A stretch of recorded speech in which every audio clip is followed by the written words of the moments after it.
저는 하나님의 은혜 네 번째 시간인데요. 6월절 양을 잡고란 제목으로 좀 은혜를 나누고자 합니다. 열왕기상 3장을 보게 되면요, 솔로몬의 그 유명한 판결이 하나 기록이 되어 있어요. 솔로몬 하면 여러분 무엇이 떠오르십니까? 지혜죠. 하나님께서 그에게 열왕기상 2장을 보게 되면요, 왕으로서 하나님께서 지혜를 부어 주시거든요. 3장을 보면요, 놀라운 이 판결이 하나 기록이 되어 있습니다. 한 마을에 한 집에 두 여인이 살고 있었어요.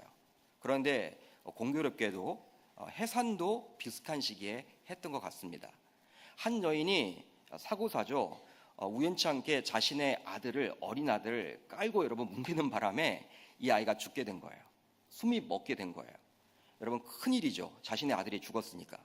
근데 그것을 사실로 좀 이렇게 좀 오픈을 하면 좋을 텐데 그렇게 하지 못하고 여러분 나쁜 마음을 먹은 거예요. 자신의 집에 있는 자신과 비슷한 시기에 해산을 한 그 여인의 방에 들어가서 아이를 바꿔치기 한 겁니다. 여러분 다음 날이 되니까 난리가 난 거죠. 여러분 아무리 어린 아이라도 부모는 자기 자녀를 알까요, 모를까요? 알죠. 여러분들. 향기만 느껴도 내 아이인가 아닌가를 알아요. 여러분 깜짝 놀란 거예요. 분명히 살아있었던 아이가 이 숨이 여러분 멎고 알고 보니까 딱 보니까 자기 아들을 지금 다른 여인이 안고 있으니 난리가 난 거예요. 다툼이 벌어지게 된 겁니다. 그 마을에서. 그 마을에서는요, 해결할 사람이 아무도 없어요. 뭐 지금처럼 CCTV가 있는 것도 아니고 지금처럼 유전자 검사를 할 수 있는 것도 아니고 증거 자체가 없기 때문에 여러분 이 사람 이야기를 들어보면 이쪽 말이 옳아요. 또 이 여인의 말을 들어보면요, 이 여인의 말이 옳습니다. 여러분 해결이 안 돼요. 결국 여러분 그 문제를 누구에게까지 가지고 오게 됩니까?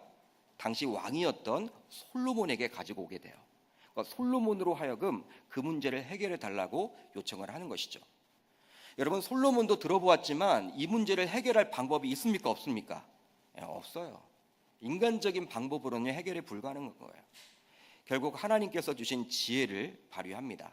이 솔로몬 왕은요, 이제 신하에게 칼을 들고 오라고 이야기를 해요. 칼을 들고 와서 이 아이를 반토막 내라는 거예요. 여러분 끔찍한 명령을 내립니다. 반토막을 내라고 하니까 진짜 엄마인 이 아이의 진짜 엄마는요, 어떻게 해요? 지금까지 자신의 아기라고 우겼는데 이제 아니라는 거예요. 차라리 내 아이는 맞지만 이 아이를 살리는 것이 중요하기 때문에 이 아이를 차라리 가짜 엄마에게라도 주라는 거예요. 잘하지 말라는 거예요. 그렇지만 가짜 엄마는 어떻게 이야기해요? 나도 갖지 못하고 상대방도 갖지 못하도록 이 아이를 반 잘라라고 그렇게 이야기를 합니다. 솔로몬은 여러분들 그 이야기를 곰곰이 듣고 진짜 엄마가 누구인지를 이렇게 밝혀내게 돼요. 여러분 바로 무엇 때문에 그리 이야기를 했을까요? 진짜 엄마는요? 왜 포기를 했을까요? 아이를 살리기 위해서. 바로 솔로몬은요, 하나님께서 주신 이 분별하는 지혜, 바로 모성애를 가지고 바로 진짜 엄마가 누구인지를 이렇게 판단을 하게 됩니다. 그렇습니다, 여러분. 모성애는요, 바로 자녀를 사랑하는 엄마의 마음이에요. 어미의 마음입니다. 자신의 자녀가 죽게 되었는데 그 자녀를 우선적으로 살리고 보자는 마음에서 진짜 엄마는 아이를 포기했던 거예요. 이것이 바로 자녀를 사랑하는 부모의 마음이라고 저는 생각을 합니다. 부모라면 자신의 자녀가 잘 되기를 원합니다. 여러분들 가운데서도 자녀가 잘 되기를 원하지 자녀를 저주하는 부모는요, 아무도 없네요. 아무도 없어요, 여러분.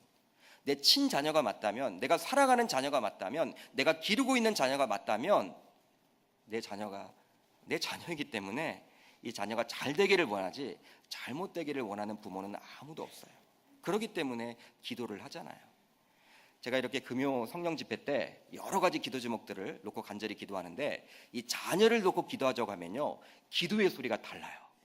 너무 달라요. 제가 여러분 눈을 떠봅니다. 야, 이분들이 지금까지 나라를 위해서 기도했던 분이 맞는가? 나라를 위해서 기도하자고 할 때는 그냥 뭐 이렇게 막 졸기도 하고 하다가 이 자녀를 위해서 기도하자고 하니까 여러분 난리가 나는 거예요. 여러분 자녀 정말 우리가 사랑하잖아요. 자녀를 희생시키면서까지 무언가를 하려고 하지 않죠. 아무리 자신에게 이득이 되고 자신이 성공이 있더라도 사랑하는 자녀를 희생시키면서까지 할 부모는 아무도 없다라고 저는 생각을 합니다. 그런데 성부 하나님께서는요, 독생자 예수 그리스도를 이 땅에 보내셔서 십자가에 달려 죽게 함으로 그 핏값을 치름으로 저와 여러분들을 구원하셨다라는 거예요. 할렐루야. 자신의 하나밖에 없는 아들을 철저하게 희생시켜 죽이신 것입니다. 여러분, 이것이 정말 가능한 일이라고 여러분들은 생각을 하십니까? 여러분들도 자녀를 지금 키우고 있잖아요. 여러분, 자녀를 키우고 있는 입장에서 이게 가능한 일이에요? 불가능한 일이에요. 그러나 하나님은 자신의 독생자를 희생시킬 만큼 저와 여러분들을 사랑하셨어요. 사랑하셨기에 독생자를 희생할 수가 있게 되는 것이죠. 하나님께서는 자신의 독생자 예수의 죽음을 통해서 그 핏값으로 저와 여러분들의 죄를 사해 주셨습니다. 즉 값비싼 핏값을 지불하신 것이죠. 우리는 보통 구원받는다 그러면요, 너무나 쉽게 당연하게 뭐 예수님 믿으면 되는 것, 그냥 여러분 너무 쉽게 이렇게 받아들이는 경우가 많아요. 그렇지만 이 복음은요, 값싼 복음이 아닙니다. 여러분, 누군가는 값을 치렀어요. 그 누군가가 누구예요? 창조주 여호와 하나님이에요. 그 하나님이 저와 여러분 대신에 값을 치러주신 거예요. 어떤 값을 치렀습니까? 여러분, 이 땅에 있는 어떤 것과 비교할 수 없는 독생자 아들 예수 그리스도를 여러분 십자가에 죽게 하셨다라는 거예요. 저와 여러분들을 사시려고. 그 값비싼 핏값을 치루었기에 저와 여러분들은 죽음에서 건지어서 구원을 받게 된 것이죠. 바로 하나님의 자녀로서 영생을 얻게 된 것입니다. 할렐루야. 여러분, 우리는요, 영원한 생명을 얻게 되었어요. 영원한 생명. 오늘 밤 우리가 죽는다 할지라도요, 우리의 영은 죽지 않습니다. 인간은 영과 육으로 되어 있잖아요. 세상 사람들은 영의 존재를 믿지 아니합니다. 그냥 육의 죽음으로 끝난다라고 생각을 해요. 그렇지만 아니에요. 하나님은 우리 인간을 영과 육으로 만들어 주셨어요. 여러분, 육은요 100세를 넘지 못해요.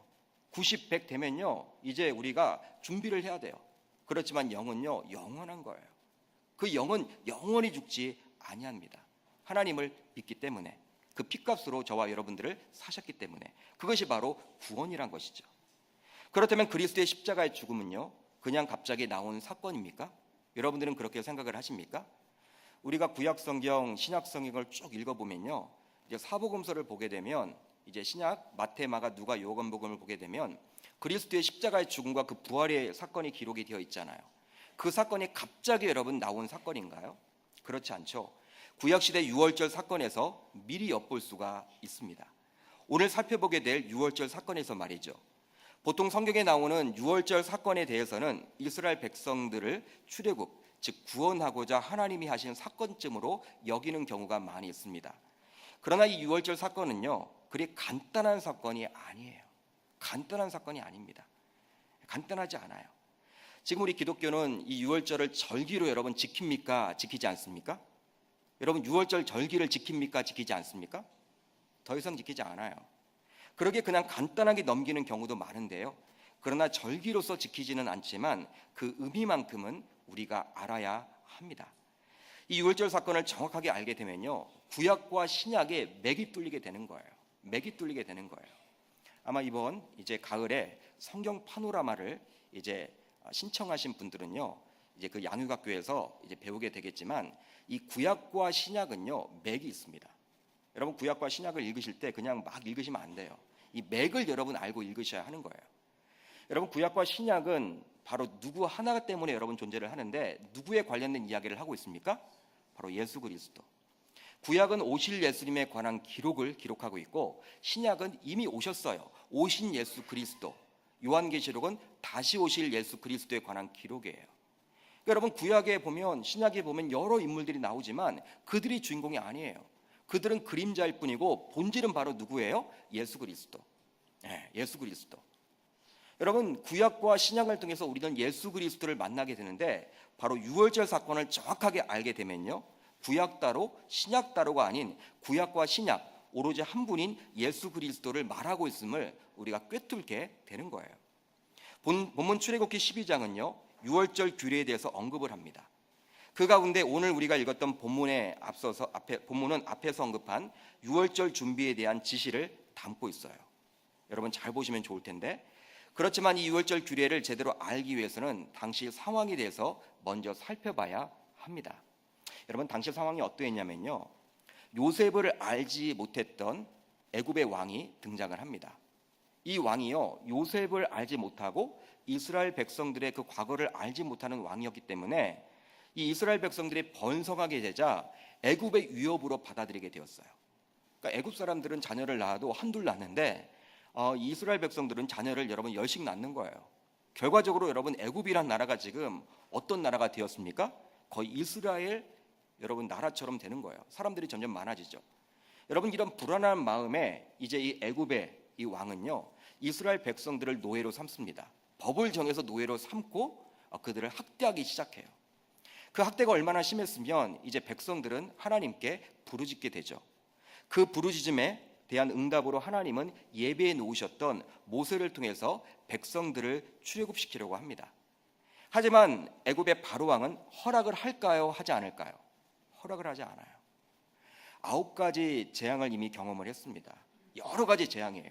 피의 재앙, 개구리 재앙, 이의 재앙, 흑암의 재앙, 여러분 여러 재앙들을 지금 경험을 해서 하나님이 과연 어떠한 분인지 알고 있음에도 불구하고 완악했던 이 왕으로서 여러분 출애굽 자체를 허락하지 않아요. 그러기에 하나님은 마지막 10번째 재앙을 내립니다. 바로 하나님의 히든 카드죠. 바로 어떤 여러분 재앙입니까? 장자의 죽음이에요. 출애굽기 11장 4절로 6절을 보게 되면요 이렇게 기록을 하죠. 모세가 바로에게 이르되 여호와께서 이와 같이 말씀하시기를 밤중에 내가 애굽 가운데로 들어가리니 애굽 땅에 있는 모든 처음 난 것은 왕 위에 앉아 있는 바로의 장자로부터 맷돌 뒤에 있는 몸종의 장자와 모든 가축의 처음 난 것까지 죽으리니 애굽 온 땅에 전무후무한 큰 부르짖음이 있으리라. 할렐루야. 여러분 큰 재앙이죠. 여러분 바로 왕, 애굽의 황제였던 왕이었던 바로 왕의 장자뿐만 아니라 일반 평민들의 자제들, 이 장남들, 그들이 키우고 있는 가축들의 처음 새끼까지도 첫 새끼까지도 모두 죽게 된다는 거예요. 여러분 이것보다 더 큰 재앙이 어디 있겠습니까? 이것보다 여러분 더 무서운 재앙이 어디 있겠습니까? 9가지 재앙과는 비교할 수 없는 놀라운 재앙이죠. 여러분 한번 생각해 보세요. 내 큰아들이 죽는다. 여러분 정말 상상하기도 싫잖아요. 응? 여러분 자녀들 가운데 내 큰아들, 이 장남이 여러분 살지 못한다. 아마 여러분들 다들 여러분 눈물바다일 거예요. 여러분 이것보다 더 힘든 게 어디 있겠습니까? 두려운 재앙이 없는 것이죠. 그런데 이러한 장자의 죽음에 앞서서 하나님은 예외 사항을 두게 돼요. 바로 이스라엘 백성들은 사람이나 가축이나 그 죽음을 맛보지 않도록 말입니다.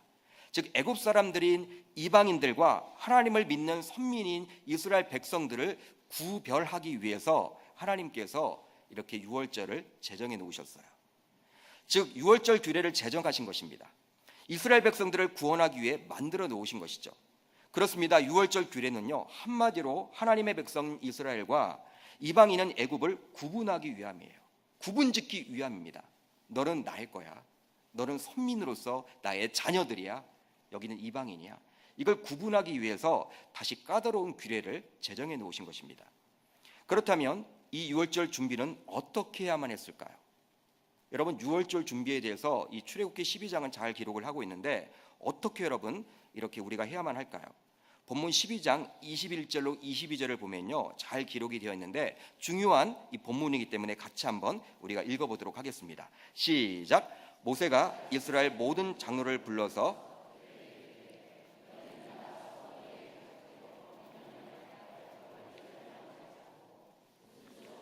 가져다가 그릇에 담은 피에 적셔서 그 피를 문 임방과 좌우 설주에 뿌리고 아침까지 한 사람도 자기 집 문 밖에 나가지 말라. 할렐루야. 여러분 이게 나와 있습니다. 하나님으로부터 직접 모세는 들었어요. 말씀을 들었어요. 유월절 여러분 어떻게 지내야 되는지에 대해서 들었습니다. 이걸 이제 모세는 각 장로들을 불러서 이야기를 합니다. 전달하죠. 이 장로들에게 말함으로 이 규례를 실천에 옮기도록 하는 거예요. 유월절 규례에서 가장 중요한 것은 무엇일까요? 그렇다면 우리가 방금 읽었는데 가장 중요한 것은 무엇입니까? 우선적으로 어린 양을 택해야 합니다. 유월절 어린 양을 택해서 잡아야 하는 것이죠. 그러니까 어린 양이 반드시 있어야 하는 거예요. 어린 양이 있어야 하는 거예요. 그렇다면 아무 어린 양이나 상관이 없을까요? 그렇지 않아요. 출애굽기 12장 5절을 보면 이렇게 나와 있죠. 너희 어린 양은 흠없고 일련된 수것으로 하되 양이나 염소 중에서 취하고. 여러분 어떻게 나와 있습니까? 흠없고 일련된 수것 양이나 염소로 이렇게 여러분 어린 양으로 삼아야 했던 거예요. 여러분 가장 중요한 것이 무엇이냐면요, 어린 양 중에서도 흠이 없어야 돼. 흠이. 할렐루야. 흠이 없는 어린 양, 1년 미만에. 여러분 이것이 아주 중요했습니다. 한번 잘 생각을 해보십시오. 이스라엘 장로들이 각각의 집집마다 여러분들 각각의 집집마다 이렇게 다니면서 여러분 이야기를 했겠죠. 흠없는 어린 양을 준비해라. 흠없는 어린 양을 준비해야 되고 1년 미만의 어린 양을 잡아다가 그것으로 이제 각을 떼야 된다. 이런 이야기를 했을 거예요. 여러분 또 어떤 이야기가 나오냐면 다음에 우솔추 묶음을 피에 적셔서 그 픽을 물 임방과 좌우 설주에 뿌려야 했습니다. 밖에서 보기에 표가 나도록 말이죠. 여러분 양의 피를 가지고 이제 문 임방과 좌우 여러분 이 설주에 뿌려야 했어요. 마지막으로 이제 아침까지 한 사람도 자기 집 문 밖으로 나가지 않아야 했던 거예요. 이 세 가지 여러분. 우리가 읽었던 12장 21절로 22절을 보게 되면요, 이 세 가지 이야기가 잘 기록이 되어 있는 거예요. 이 세 가지를 지키도록 모세는 이스라엘 장로들을 불러서 이야기한 거예요. 그렇다면 이스라엘 백성들이 이렇게 순종하게 될 때 어떤 일이 벌어지게 됩니까? 여러분 어떤 일이 벌어지게 돼요? 순종을 했더니 하나님이 보내실 죽음의 사자들이 문설주에 피가 묻은 집은 그냥 지나쳐요. 딱 피가 묻어 있는 집은요 그냥 지나칩니다. 그래서 장자를 죽이지 않습니다. 그렇지만 피가 묻어 있지 않은 집은요 들어가서 장자와 그 가축들의 처음 새끼를 다 죽여버려요. 문임방과 좌우 설주에 피가 묻어 있는 집은 그냥 지나쳤다라는 의미, 즉 패스오버, 바로 건너뛰었다라는 거예요. 이 패스오버가 바로 유월절입니다. 그러니까 건너뛰었다. 영어로 여러분들 패스오버가 바로 유월절인데 바로 그러한 의미를 담고 있는 것이죠. 그렇습니다. 흠없는 어린 양의 피가 묻은 집은 죽음의 위기 속에서도 구원을 받게 된 거예요. 바로 어린 양의 피 흘림, 즉 희생이 있었기에 가능한 것이죠. 여러분 피가 묻어 있는 집은요 그 피 때문에 들어가질 못하는 거예요. 여러분 구원을 받게 되는 것이죠. 따라서 이러한 희생이 없이는 구원도 받을 수 없음을 알 수가 있는 거예요. 성도 여러분, 그렇다면 문설주에 발라진 피로 인해서 그 집안이 무조건 구원을 받게 되는 것입니까? 여러분 피 때문에 무조건 구원을 받는 거예요? 피가 뭔가 여러분들 효염이 있는 것입니까? 뭔가 여러분 마력이 있는 거예요? 그 피 그 자체가 여러분들 이렇게 죽음도 이겨낼 만한 뭔가 마력적인 것입니까? 그런 의미는 아니죠.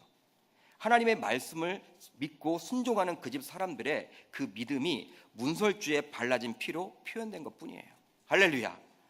잘 생각을 해보십시오.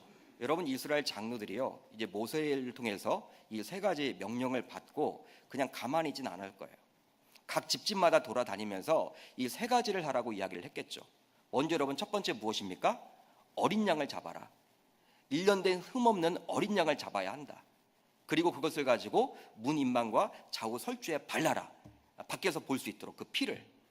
세 번째 무엇입니까? 집 밖으로 나가지 말아라. 여러분 이 말씀을 분명히 전했을 거예요. 장로들이 분명히 전했겠죠. 이 전하라고 했을 때 전했겠죠. 그런데 그것을 하나님의 말씀임을 믿고 순종하면 구원을 받게 되지만 그냥 무시해버리면 구원은 받을 수 없게 되는 거예요. 그러기에 이 유월절 사건을 통해서도 하나님에 대한 반응인 믿음이 얼마나 중요한지에 대해서 살펴볼 수가 있게 되는 것입니다. 여러분 즉 유월절 사건은요 그 의식 자체가 중요한 것이 아니라 바로 그 가운데 믿음의 중요성에 대해서 우리에게 설명해 주고 있는 거예요. 여러분 그러기에 바로 유월절 사건을 통해서도 십자가 사건을 통해서도 구원 사역만큼은 무엇이 중요합니까? 한번 따라합니다. 믿음이에요.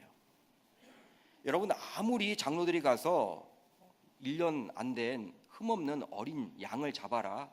그리고 그 피를 문임방과 좌우설주에 발라라. 그리고 집 밖으로 다니지 말아라.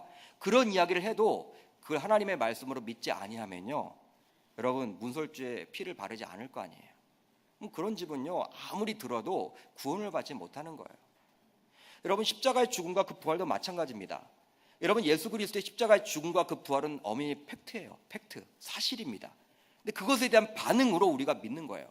그 믿음이 있을 때 우리가 구원을 받게 되는 것입니다. 할렐루야. 그러니까 여러분 마찬가지예요. 이 유월절 사건도 구원사역의 역사고 십자가 사건도 구원사역의 역사인데 동일한 것은 바로 무엇이냐면 믿음이 중요하다는 거예요. 믿음.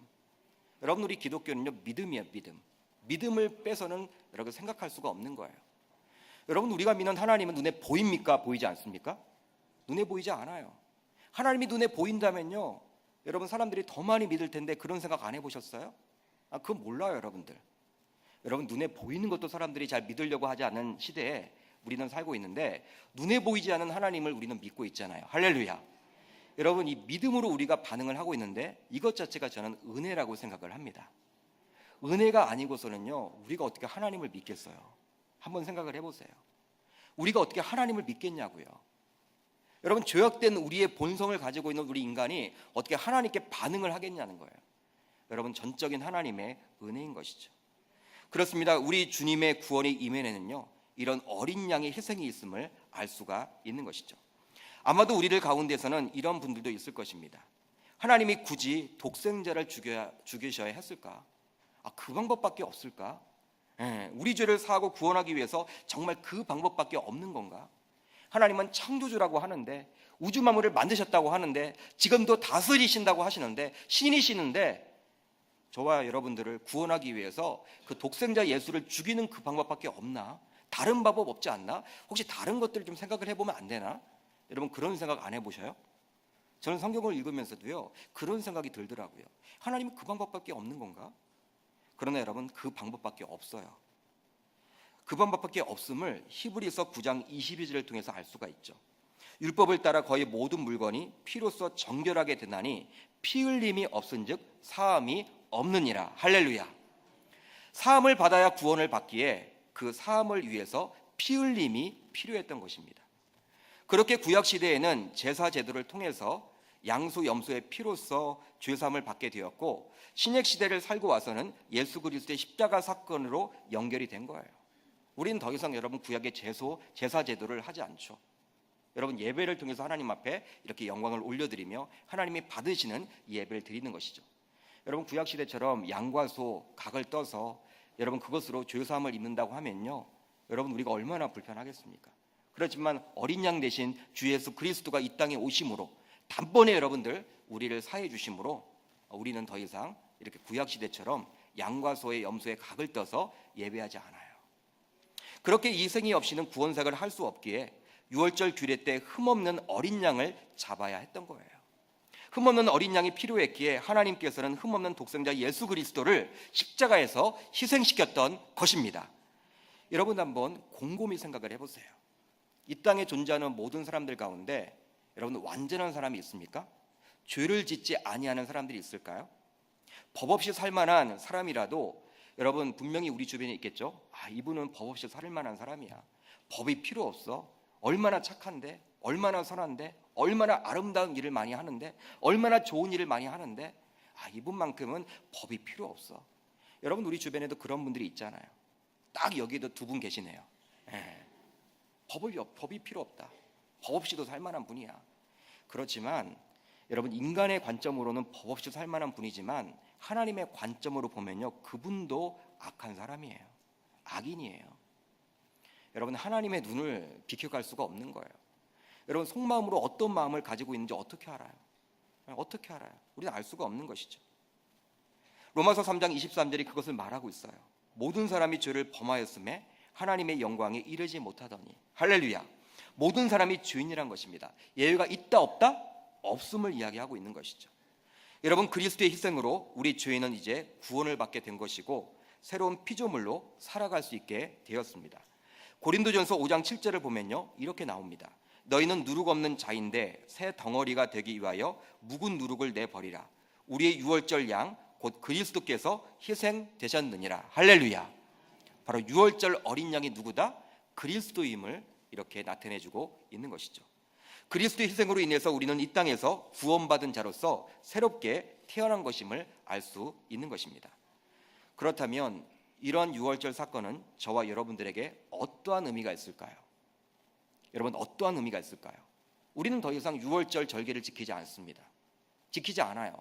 그렇기 때문에 이 유월절 사건을 우리가 구약 성경을 펴서 읽어보더라도 그냥 의미 없이 지나치는 경우들이 많이 있는데, 이 유월절 사건이 과연 어떠한 의미가 있길래 성경에 이렇게 기록을 하고 있을까요? 한번 살펴보도록 하겠습니다. 먼저 유월절 사건은 하나님의 자녀에게 영원히 기억되어야 합니다. 한번 따라합니다. 유월절 사건은 하나님의 자녀에게 영원히 기억되어야 합니다. 여러분, 본문 12장 24절로 25절을 보면 이렇게 나와 있어요. 너희는 이 일을 규례로 삼아 너희와 너희 자손이 영원히 지킬 것이니 너희는 여호와께서 허락하신 대로 너희에게 주시는 땅에 이를 때 이 예식을 지킬 것이라. 할렐루야. 너희와 너희 자손이 영원히 지킬 것이니, 여러분 어떠한 말입니까? 바로 유월절 규례가 영원히 지켜져야 함을 이야기합니다. 이 구절을 문자 그대로 받아들여서 지금도 신약 시대를 살고 있는 지금도 여러분 이 유월절 규례를 절기로 지키는 교회들이 있습니다. 하자로 시작되는 여러분 교회 있죠? 여러분들이 잘 아실 거예요. 하자로 시작되는 교회, 여러분 유월절 규례를 잘 지킵니다. 이들은 아직도 구약 시대에 행해오던 유월절 규례를 철저하게 지켜요. 성경에 나와 있다라는 이유로 지킵니다. 그렇다면 여러분들에게 묻고 싶어요. 성경은 누구에 대해서 이야기를 하고 있습니까? 여러분 누구에 관련된 이야기예요? 제가 말씀드렸죠. 예수 그리스도. 예수 그리스도예요. 성경은 오직 예수에 대해서 기록을 하고 있어요. 예수가 여러분 중요한 거예요. 모세도 중요하고 요셉도 중요하고 바울도 중요하고 베드로도 중요하고 다 중요하지만 그들은 그림자일 뿐이에요. 누구를 드러내기 위한 거예요? 예수 그리스도. 그렇게 그분이 오시기 전까지는 이 유월절 규례를 철저하게 지켜야만 합니다. 그러니까 구약 시대 때는 지켜야 해요. 그렇지만 그분이 오셔서 친히 흠없는 어린 양이 되어 십자가에 달려 피를 흘렸기에 이젠 우리는 구약 시대의 유월절이 아니라 그분의 십자가의 죽음을 묵상해야 하는 것이고, 오히려 그 죽음을 이겨내신 부활절을 지켜야 하는 거예요. 할렐루야. 여러분 예수가 중요하기 때문에 여러분 그 유월절도 누구를 여러분 지금 이야기하고 싶은 거예요? 예수예요. 여러분 예수가 중요하기 때문에 예수 그리스도가 이 땅에 오셔서 흠없는 어린 양이 돼서 십자가에 달려 죽으셨잖아요. 그리고 부활하셨잖아요. 그렇기 때문에 우리는 더 이상 구약에 나와 있는 그 유월절의 절기를 그대로 지킬 필요가 없는 거예요. 대신 우리는 부활절을 지키는 것이죠. 따라서 부활절로 계승해야 합니다. 즉 유월절의 정신은 계승하되 구약에 나오는 유월절 규례는 이제 주 예수 그리스도로 인해서 부활절로 계승해야 하는 것이죠. 그런데 안식교 계열의 일부 교회들, 하자로 시작되는 그 교회들은요, 부활절은 전혀 기념하지 않아요. 부활절은 여러분 지키지 않습니다. 왜? 예수가 중요하지 않기 때문에. 안으로 시작되는 누군가가 중요하기 때문에, 교주가 중요하기 때문에, 안상 뭐가 중요하기 때문에, 그분의 이름으로 기도를 하잖아요. 저는 깜짝 놀랐어요, 여러분들. 우리가 여러분 이렇게 부르는 찬송가를요 다 개작을 해가지고 여러분 이렇게 가사가 여러분 다 예수 이야기만 나오면 다 그분의 이름을 넣더라고요. 불러요. 우리는 예수 그리스도의 이름으로 기도합니다 하는데 거기는 안 누구의 이름으로 기도합니다. 저는 깜짝 놀랐어요. 야, 사람들이 이걸 믿네. 거기에 여러분 수만 명, 수십만 명이 가 있어. 기존 신자들이. 이런 설교를 여러분 안 들어봤기 때문에. 왜? 유월절 분명히 성경에 나와 있는데 니네 기독교가 가짜 아니냐? 왜 성경에 나와 있는 대로 믿어야지 그렇게 믿지 않느냐? 부활절은 안 나와 있다. 왜 그렇게 너희들은 이상한 얘기를 하냐? 여러분 잘 들어보세요. 구약과 신약은 누구에 관련된 이야기예요? 예수님의 예수님. 그들은 지금도 여러분 주일이 아니라 이 안식일을 여러분들 토요일날 섬기잖아요. 이 구약 시대처럼. 그러니까 안식교 여러분 계열이에요. 안식교 계열. 여러분 이렇게 새 것이 어디 있겠습니까? 해 아래. 여러분 안식교에서 여러분 다 따온 거예요. 결국 여러분 이렇게 이단 사입이 안식교 쪽에서 따온 여러분 이야기죠. 여러분 분명한 것은 유월절의 어린 양은요 분명히 신약의 십자가에 달리신 예수 그리스도를 의미합니다. 다음의 구절을 보면 정확하게 알 수 있죠. 명확하게 알 수 있어요. 바로 출애굽기 12장 46절을 보면요 유월절 규례를 설명하면서 이렇게 이야기를 합니다. 우리 한번 자막을 같이 읽어봅니다. 시작. 한 집에서 먹되 그 고기를 조금도 집 밖으로 내지 말고 뼈도 꺾지 말지며. 한 집에서 먹되 여러분 어떻게 하라는 거예요? 뼈를 꺾지 말래요. 이 어린 양을 여러분 잡아서 이제 그걸 가지고 여러분 먹게 되는데 여러분 먹을 때 어떻게 하라? 뼈를 꺾지 말래요. 이게 유월절 규례입니다. 그런데 요한복음 19장 33절을 보게 되면 예수님이 십자가에서 죽을 때의 모습이 기록되어 있는데요, 다음과 같이 기록이 되어 있어요. 우리 한번 같이 읽어봅니다. 시작. 예수께 이르러서는 이미 죽은 것을 보고 다리를 꺾지 아니에요. 여러분, 이건 어떤 의미냐면 로마 병정들이 예수님께 다가옵니다. 다음 날이 유월절 가장 큰 안식일이기 때문에 빨리 이제 시체를 처리해야 돼요. 아직 죽지 않았으면 이 뼈를 꺾어서 빨리 죽이려고 하는 그러한 관점이었어요. 근데 이미 예수님은 죽어서 어떻게 해요? 뼈를 꺾지 않고 그냥 여러분들 그냥 지나치죠. 그런 내용이 바로 이 19장 33절의 내용인 거예요. 유월절 규례에도 어린 양이 다리를 꺾지 아니하고 예수 그리스도도 십자가상에서 다리를 꺾지 아니합니다. 이것은 바로 유월절 어린 양이 곧 누구다? 예수 그리스도임을 이야기하고 있는 거예요.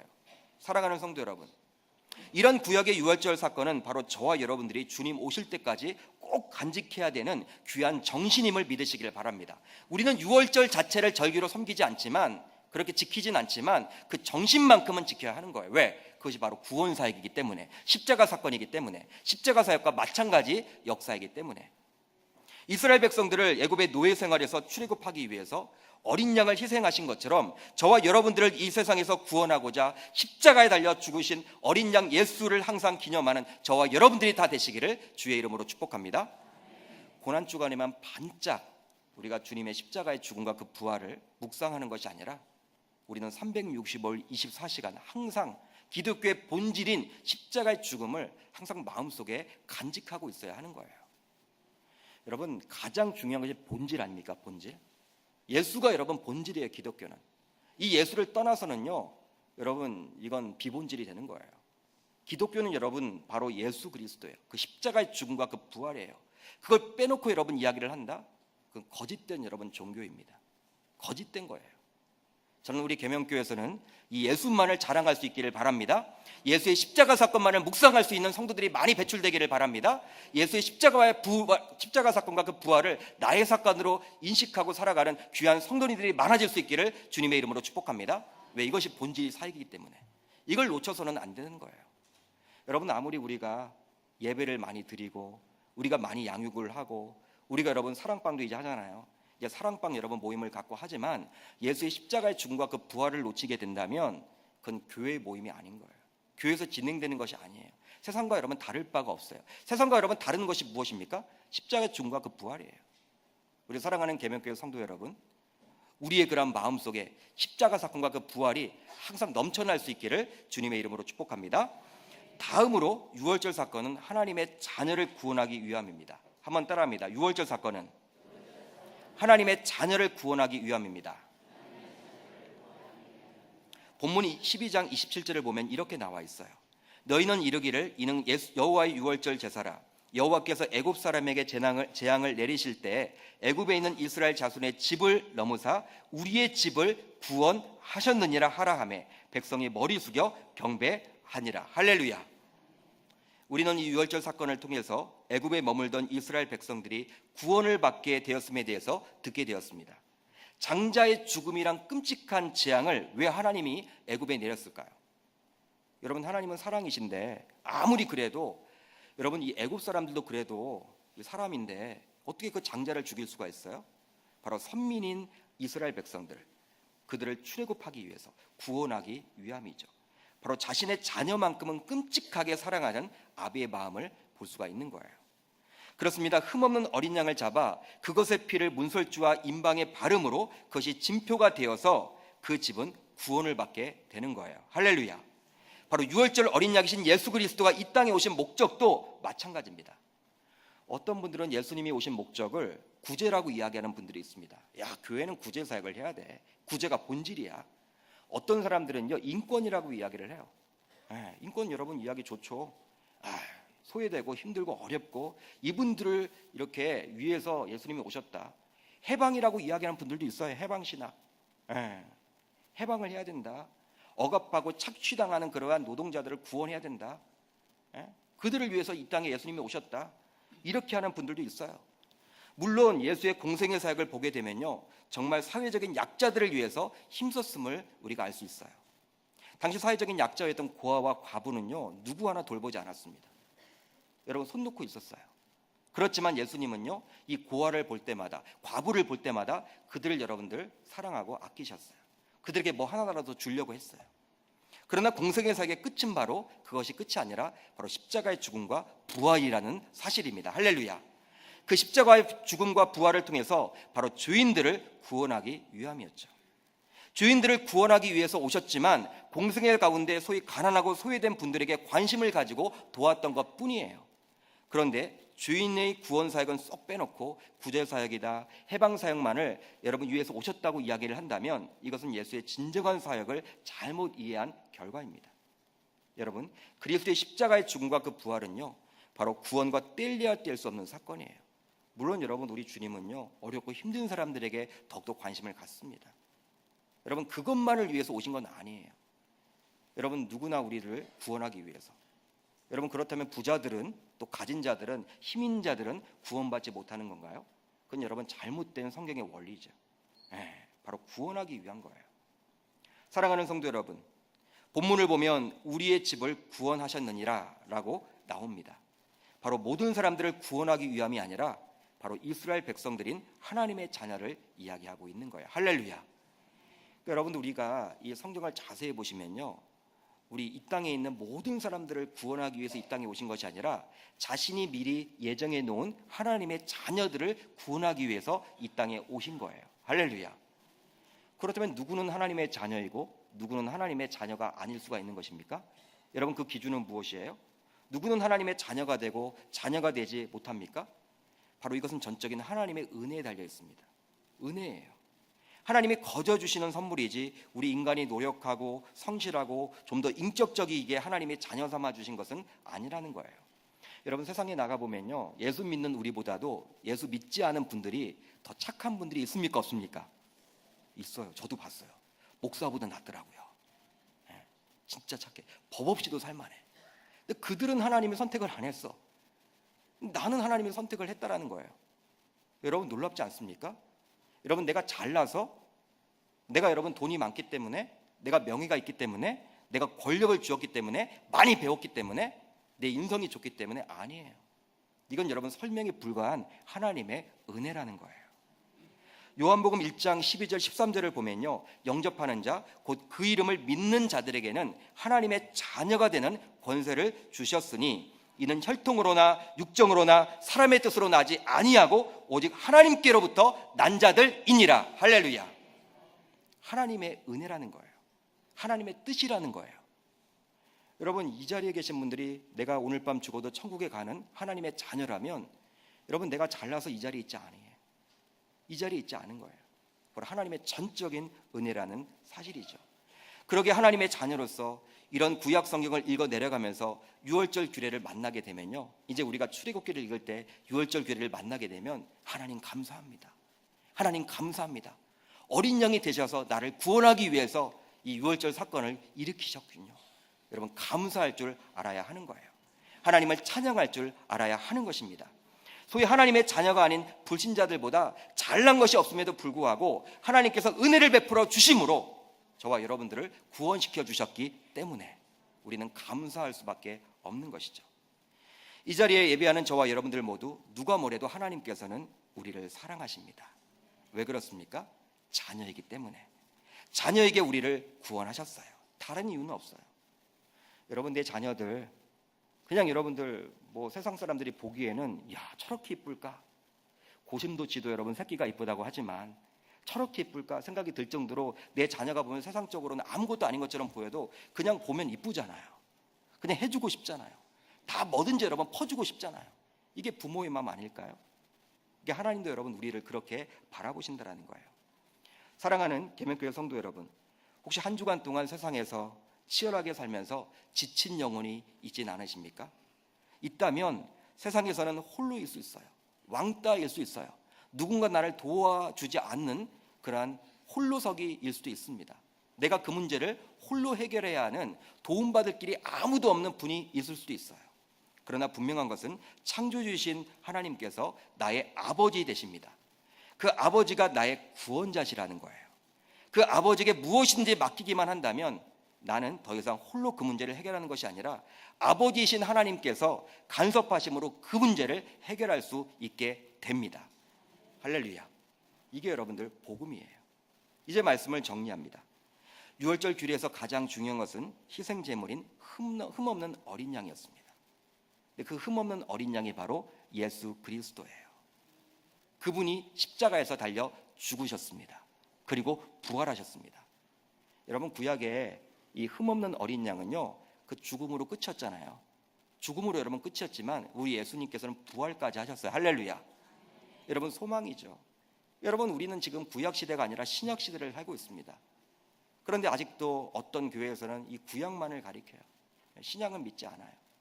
예수 그리스도를 구약의 메시아로 인정하지 않기 때문에 지금도 유월절 그 절기만큼을 그냥 문자 그대로 받아들여서 안타깝게 이야기를 하는 분들이 있어요. 그렇지만 계명교회 성도님들은 분명한 것은 여러분, 그 유월절의 정신은 받되 이미 예수님은 부활하셨다라는 거예요. 이 부활절이 중요하다라는 거예요. 어린 양이신, 흠없는 어린 양이신 그 예수 그리스도, 그 한 분만으로 만족하며 사시는 인생 되시기를 바라고, 그분을 붙들고 사심으로 말미암아 이 땅에서 승리하며 살아갈 수 있기를 주님의 이름으로 축복합니다. 기도하겠습니다.